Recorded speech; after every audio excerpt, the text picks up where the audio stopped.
9 News at 6 starts now. Good evening, everyone. Police are still investigating an early Sunday morning shooting outside a downtown bar in Columbus. That gunfire erupted after midnight on 5th Street South between the Princess Theater and the Fred's store. Bullets and casings were recovered from the scene. 5 vehicles were hit during the shooting.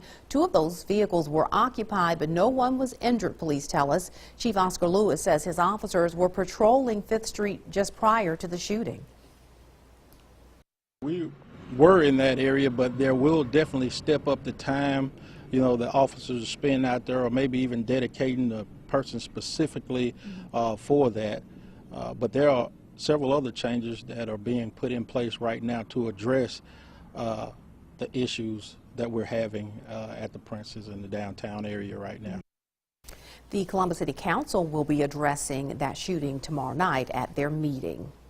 Well, city leaders met this morning to discuss concerns after the shooting in Columbus over the weekend. Yeah, everyone from the Main Street director to city councilman and the owner of the nightclub were at the table. WCBI's Jory Talley joins us live at the scene and has more on reactions and future plans.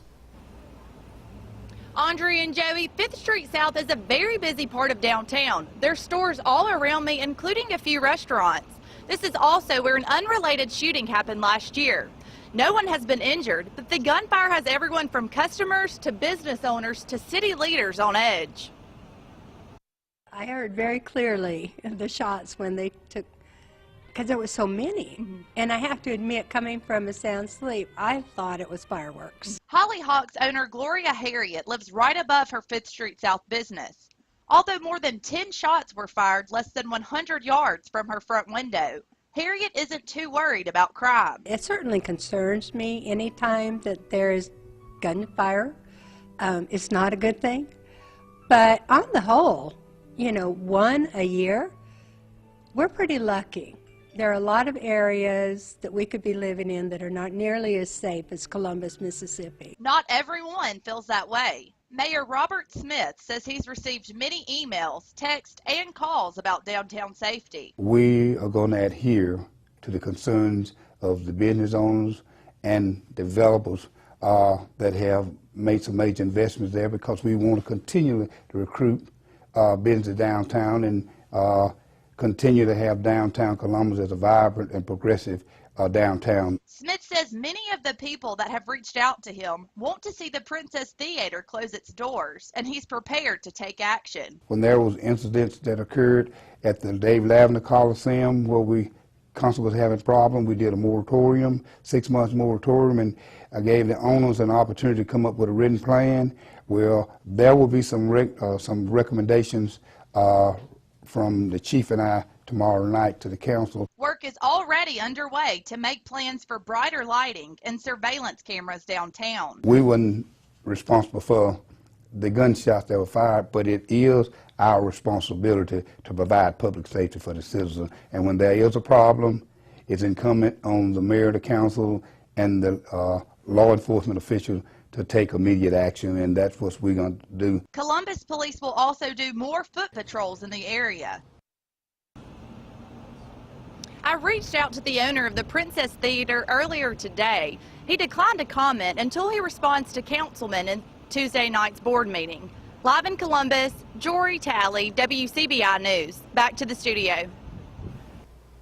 All right, thanks, Jory, for that live report. Well, 2 escaped inmates are still on the run tonight. This weekend, some West Alabama residents actually saw and talked with the fugitives. Multiple law enforcement agencies are working together to track them in. The 2 have been on the run since Friday, but locals tell us they have seen the duo and even spoke with one man in Kennedy, Alabama over the weekend. WCBI's Selena Schaefer has the latest on that story. I hope they find them. That's the goal for local law enforcement right now. Corey Dean and Zeppelin Kennedy escaped from the Marion County Jail around 1 a.m. on Friday. Kennedy was spotted Saturday evening. The owners of Shell and Lace Boutique, Michelle O'Mary and Eugene O'Mary, were the last ones to speak to Zeppelin this past weekend here in Kennedy, Alabama. Now, they tell me when they spoke with him, they had no idea that he was a wanted fugitive. In fact, the O'Marys say Zeppelin Kennedy asked them for directions, the fastest way out of town. It's got the community, you know, alarm, but we're staying in there and riding and looking, and just want everybody to know to keep the doors locked and don't approach any strangers you don't know. Over the weekend, a total of 8 people were arrested, 4 from Lamar County. All are charged with hindering the apprehension of an escapee. Former mayor and owner of Kennedy Express, Tim Jenkins, says this is a first for the town. Very surprising. I mean, normally you don't hear of escapees, you know, in the area around here. You know, it's kind of a small community and they're close-knit community, so kind of surprising to know that they're hanging around. Kennedy Police Chief Jake Fowler and Millport Police Chief Chris White have been working together on patrol. We've been checking them out, trying to run them down, but we haven't been able to come up with anything yet. The last reciting we got was around 3:30 this morning, and we haven't had any more today, so we don't know if they're still in the area or if they've left. Sheriff Hal Allred says right now they're strictly relying on tips. We're waiting on tips. If somebody sees them or sees something out of place, call 911 and we'll have somebody there real quick. That was our Selena Schaefer reporting. Now, Sheriff Allred believes both Kennedy and Dean are together. Law enforcement is treating the case as if they are still in the area. U.S. Marshals are also assisting in the investigation. A Nettleton woman is accused of using the good book to smuggle drugs into the Lee County Jail.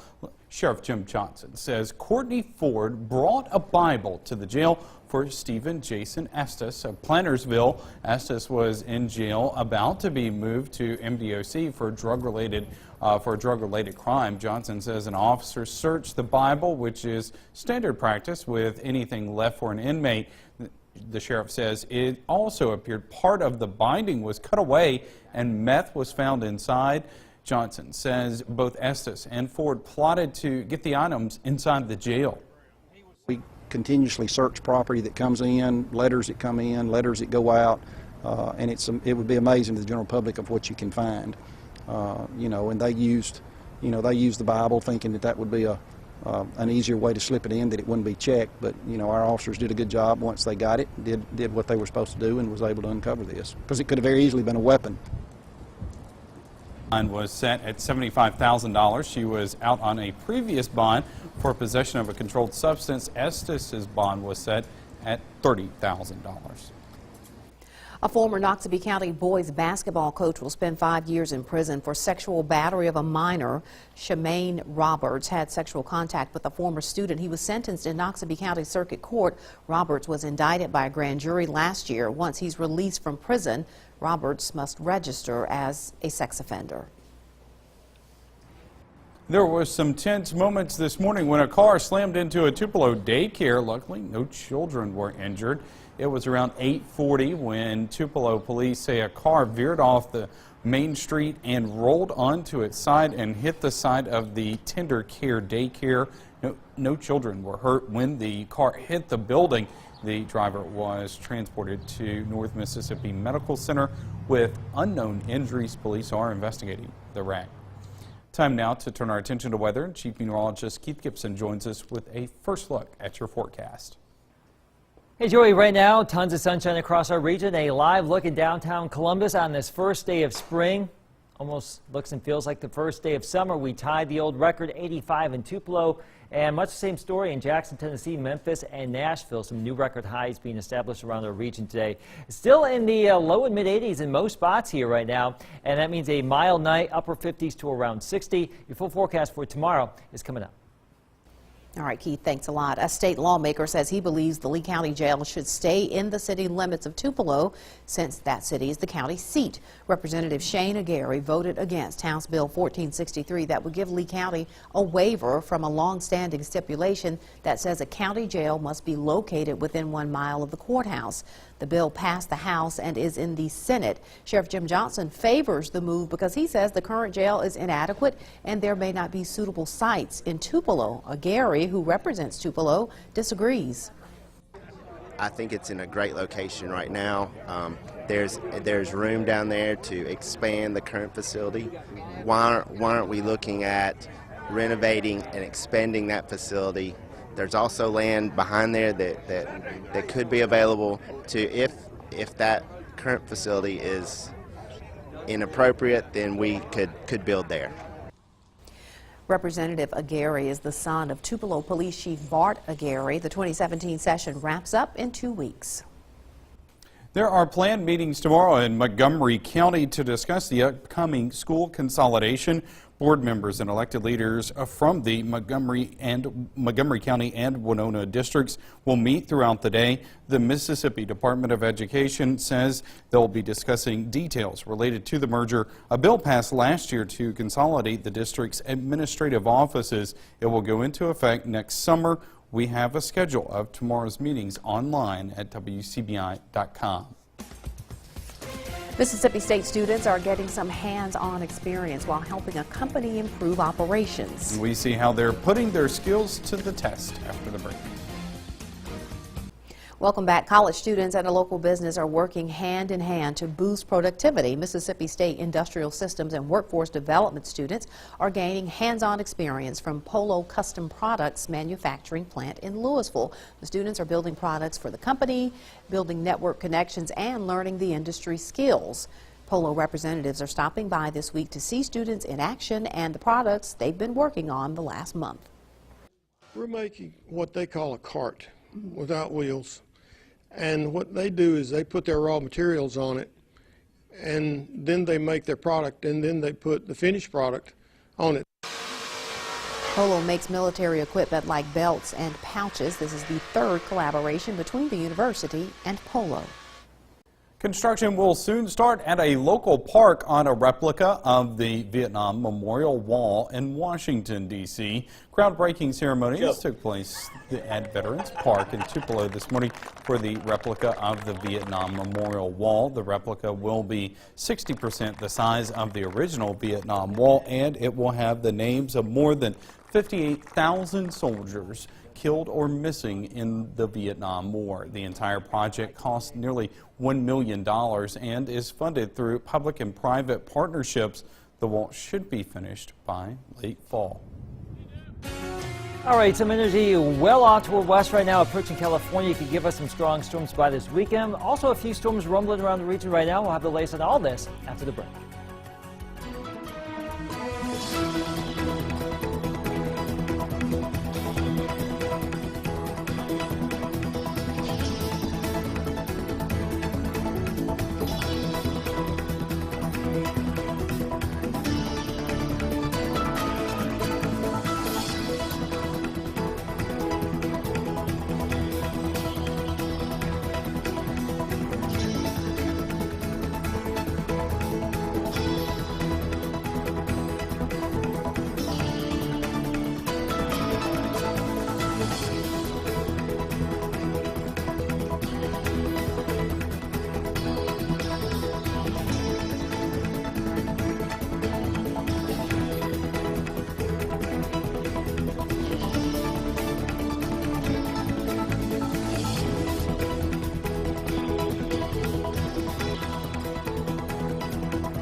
Your first alert weather forecast with Chief Meteorologist Keith Gibson.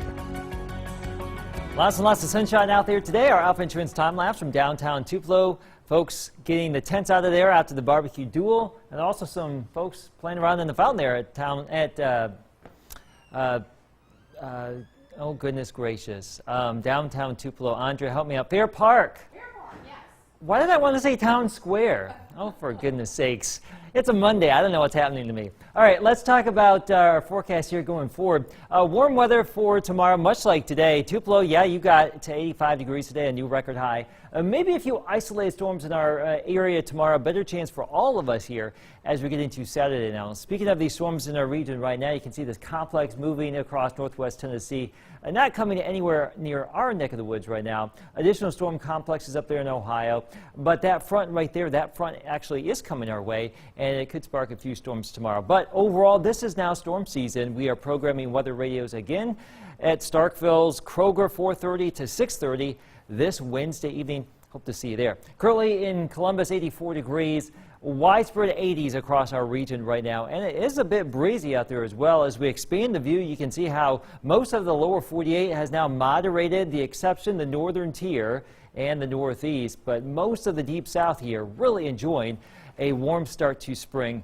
Spring officially began this morning, if you were not aware. 62 for tomorrow morning at 8 o'clock, 79 at noon, and 86 or so. Our forecast high tomorrow afternoon in the Golden Triangle area. Some of you could be a little bit cooler or warmer depending on the situation, but let's just bank on where we were today for the most part.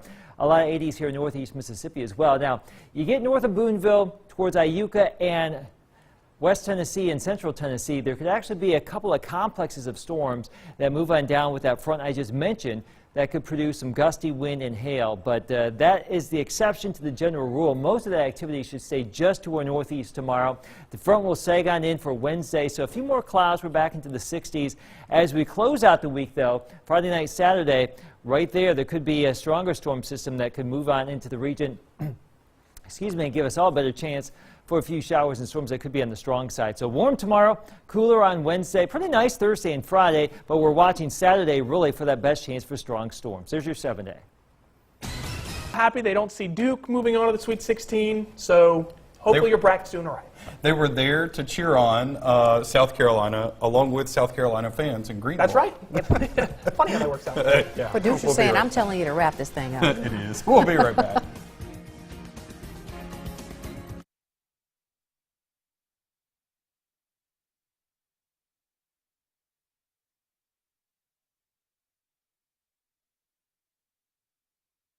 All right, plenty of heat again tomorrow, much like today.